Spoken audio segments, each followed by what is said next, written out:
Kembali lagi bersama admin di channel Relung Malam.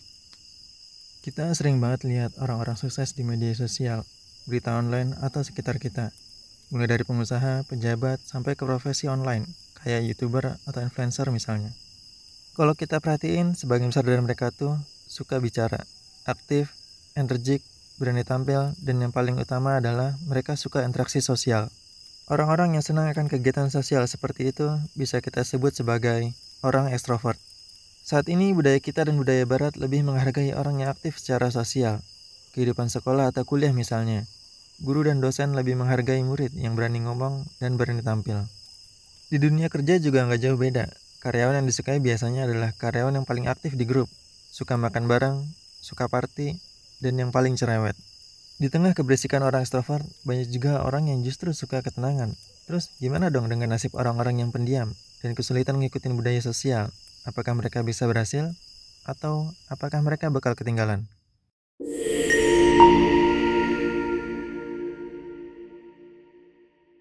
Orang yang suka ketenangan dan suasana diam itu bisa kita bilang sebagai orang introvert.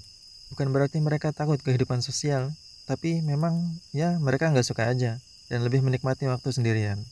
Orang introvert seringkali dikucilkan karena mereka dianggap nggak bisa memenuhi standar sosial, kayak kurang aktif dalam pergaulan dan kurang mau tampil. Itu yang membuat orang introvert kadang dipandang sebelah mata oleh masyarakat. Pada kenyataannya, orang introvert juga banyak kok yang sukses di kehidupan dan punya kontribusi yang tinggi ke masyarakat. Banyak profesi-profesi yang biasanya diisi oleh orang introvert.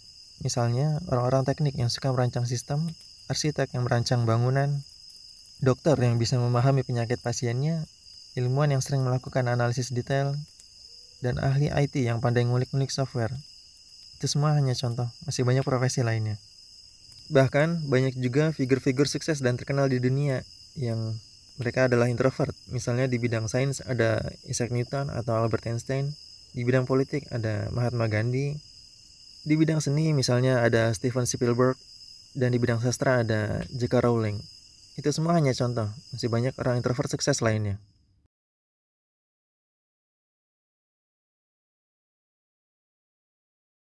Kalau dipikir-pikir, sebenarnya introvert punya banyak kelebihan yang bermanfaat dan mendukung untuk sukses. Beberapa contoh yang bisa kita temuin misalnya, introvert biasanya sukses di bidang akademis, seperti sekolah dan kuliah. Meskipun dunia sosial itu cocoknya sama orang ekstrovert, dunia akademik justru cocoknya sama orang introvert.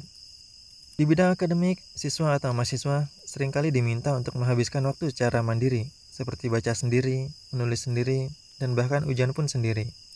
Semua kegiatan itu nggak butuh interaksi sosial yang lama. Itu sebabnya dunia akademik cocok banget buat orang introvert. Introvert bisa menjadi pendengar yang baik. Orang introvert biasanya beneran tahu bagaimana cara jadi pendengar yang baik. Itu sebabnya orang extrovert suka banget curhat ke orang introvert. Karena mereka tahu bahwa orang introvert bisa dengerin mereka dengan baik. Selain itu, orang introvert seringkali dianggap bisa jaga rahasia, karena mereka cenderung lebih tertutup. Selain menjadi pendengar yang baik, orang introvert juga bisa menjadi pengamat yang baik.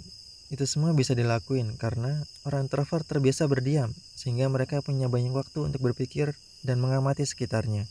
Meskipun mereka diam, pikiran mereka tetap aktif, melihat dan menganalisis kondisi di sekitarnya. Karena sudah terbiasa menjadi pendiam, orang introvert biasanya akan selalu berpikir dahulu sebelum mereka berbicara.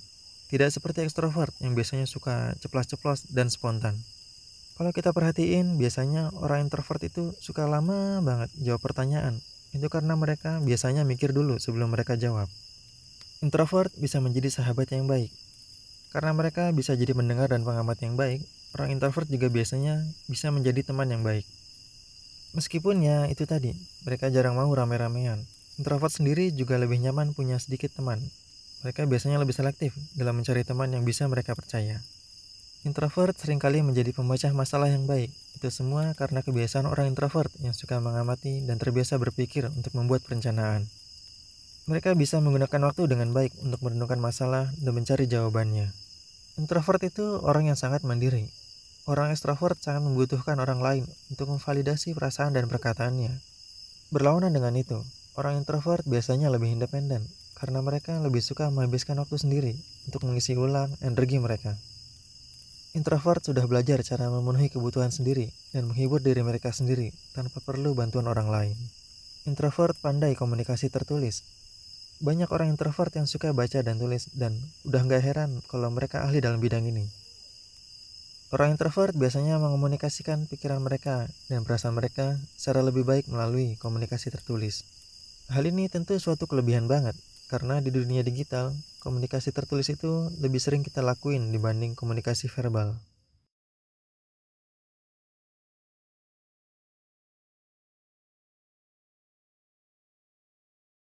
Supaya bisa manfaatin kelebihannya dengan baik, orang introvert perlu ngelatih kelebihan mereka, dan tentunya perlu tahu juga kekurangannya.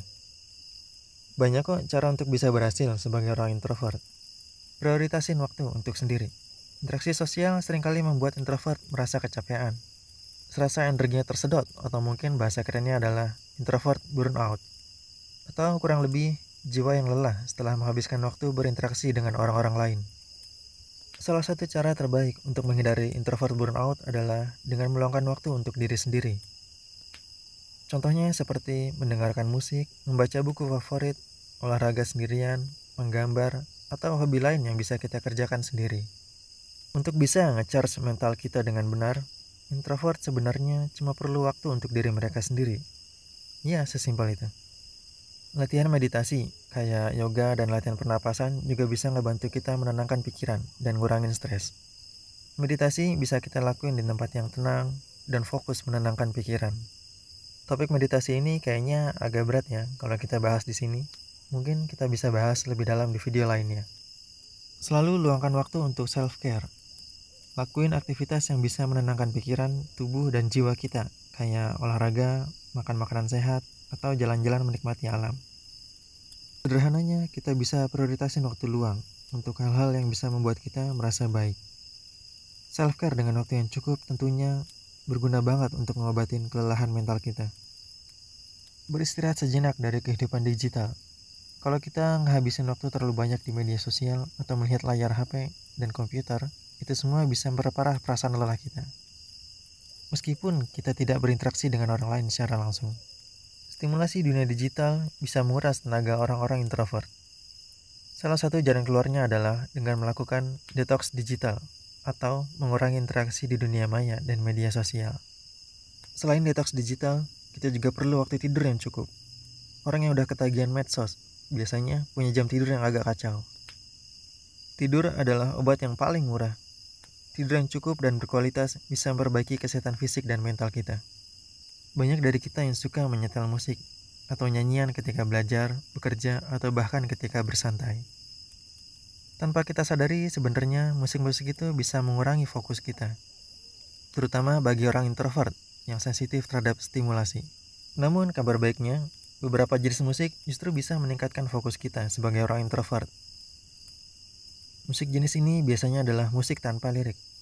Beberapa jenis musik yang berguna buat kita misalnya musik instrumen, musik klasik, ASMR, dan suara-suara ambience. Suara ambience itu kayak suara hujan, suara angin, atau suara burung berkicau. Yang terakhir adalah sampaikan kebutuhan kita. Penting bagi kita untuk bersikap jujur kepada diri kita sendiri, bahwa kita butuh waktu untuk menyendiri. Semenjak awal, kita bisa menyampaikan batasan kita ke orang-orang di sekitar kita, bahwa kita butuh beberapa waktu untuk menyendiri. Selain itu, kita juga nggak perlu ragu untuk menolak undangan-undangan kegiatan sosial yang kita nggak sanggupi. Perbedaan introvert, malu, dan social anxiety. Meskipun ada kemiripan antara ketiga karakter tersebut, mereka semua sebenarnya beda banget. Karakter orang introvert biasanya lebih suka ketenangan dan lingkungan yang rendah stimulan. Kayak nggak bising, nggak banyak acara, dan lainnya. Orang introvert punya energi sosial yang dikit banget dan lebih suka sendiri atau dalam grup kecil. Sedangkan sifat pemalu biasanya ditandai dengan rasa takut akan penilaian orang-orang di sekitarnya. Orang yang pemalu biasanya punya rasa percaya diri yang sangat rendah. Mereka baru akan terbuka kepada orang-orang yang bagi mereka familiar. Kalau social anxiety disorder atau kecemasan sosial itu udah berat banget. Itu udah digolongkan sebagai penyakit mental. Penyakit ini ditandai dengan takut direndahkan oleh orang lain. Interaksi sosial juga nggak hanya melelahkan, tapi juga ngebawa stres buat mereka.